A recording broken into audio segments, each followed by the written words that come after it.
Amam that na many of you have forgot this video Nefiari Kembo yesterday in the whole social media, but never mind. Gekwa ya ọzọ because o nwere something chọrọ correct here. Igeluchi ife okwu ebe a, then igezie m ntị ka m break ya logo ife a ebe ọ ga-edo gị anya. Gwa ndị ọbụla nọba anyị, onye ọbụla onye China na chatị na-esendịrị ya $, bịawa Thailand na ọ ga-enye ya ọrụ.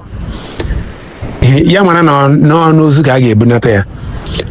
These guys na a na-esibe anyị ndị China na chatị ha online. A chatịcha ha, agwa ha na ọrụ dị na Thailand na a na-enye ha ọrụ.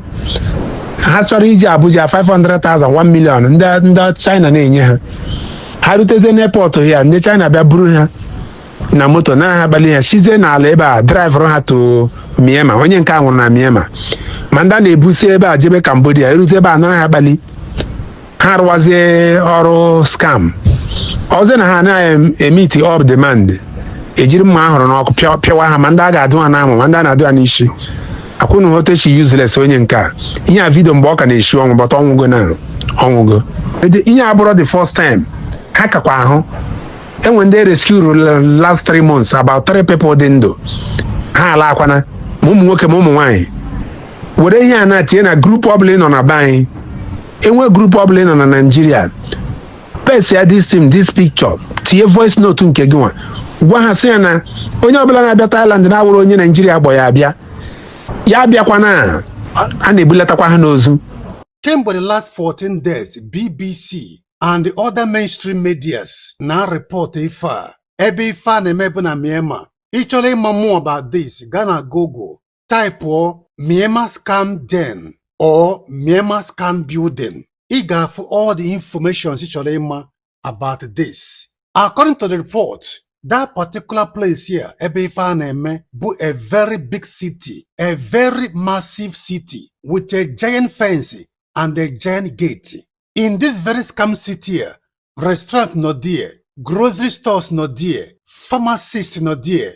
If ọbụna factual no in this scam city, ịbatakwala ị ga-anọgide ebe anwa tile nwụọ like a prison. So ife ndị a na-eme bụ fa na-aga online na convince youth around the Asian continent and the African continent through online. They will convince you through video call. They will do everything necessary ka fa convince gị that na ịbịa die a ga-enye gị ọlụ, na fa nwere industries ebe ị ga na-alụ ọlụ. Fa ga-ezi gị evidence through the video call. They will convince you to the point na ị ga-adị satisfied with the hope na ịnweta gị ọlụ with a heavy salary. According to the report from the mainstream media, over 7,000 youths around the Asian continent and go there in that very scam city in Myanmar. But for Africa, among how many will there? Their pattern and strategies bụ the moment fa nwetara obigi fa send dialogue ego sigi ngi chọọ visa gba flight bata na Thailand, because Thailand and Myanmar nwere border. So the moment he landed in Thailand, fa ga-abịazi na Thailand buru gị cross mmiri, ị gaba flight again, fa ga-cross mmiri with you to Myanmar. The moment he landed in that scam city, aloko gate nke gị agwụna forever and ever, no more. The next thing buzi enye gị computer and the phone, ibidozi ipi igbe yahoo. For whatever reasons, i wesi na ịma nlụ na ị gaghị alụ, or maybe ị na-alụ the yahoo but ị nwere lọkụ ide enweta nwa ego. The next thing bụ fa egbuo gị, fa ga-emegide gị ife until ị nwụọ. What am I trying to say? Ụmụnne m ndị Igbo, a lot of you anwụọ abroad. Ị gaa na Libya, Saudi Arabia, Ghana, Togo, Italy, and so on and so forth. Thousands of ndị Igbo anwụsigo in all these countries. Your sister from your village or your brothers from your village ga-abịa sị gị ka akpọrọ gị gaa abroad na ị gaa die ị ga na-alụ ọlụ with a heavy salary. Nwanne m, do not go unless we trust nwanne gị so much. So many of our brothers and sisters in na-afụ na Igbo na-efe ego, na-eri ego, na-alụ hotels, na-agba oke moto. Egbugo so many ndị Igbo for collateral.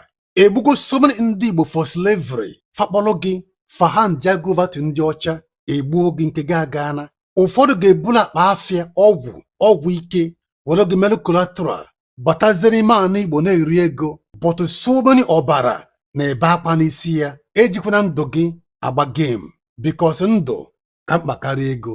Onye nwere ntị ya nụlụ.